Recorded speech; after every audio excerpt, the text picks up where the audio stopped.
খাওয়া একটু রেখে দাও।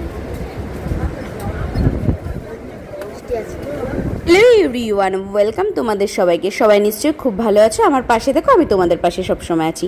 এই ভিডিওটা করতে করতে আমার মনের কিছু কথা তোমাদের সঙ্গে শেয়ার করব। জীবনে আর কিছু প্ল্যান করে হলেও ঘোরাটা কিন্তু একদমই প্ল্যান করে হয় না, সেটা আমার জীবনের জন্য। এটা অনেকের সঙ্গে মিল হতেও পারে, আবার নাও হতে পারে। আমি নিজে যতবার প্ল্যান করে ঘুরতে যাব ভেবেছি, ততবার কিছু না কিছু হবেই, আর সে ঘুরতে যাওয়াই হয় না।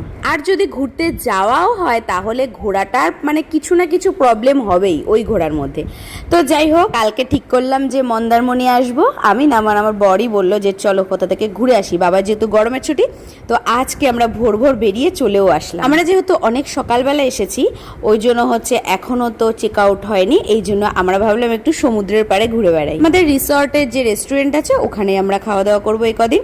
তবে আজকে ইচ্ছা হলো একটু সমুদ্রের পাড়ে বসে খাবো, তাই সমুদ্রের পাড়ে ব্রেকফাস্টটা সেরে নিলাম। টাটা সবাইকে, পরবর্তী ভিডিওতে আবার চোখ রেখো।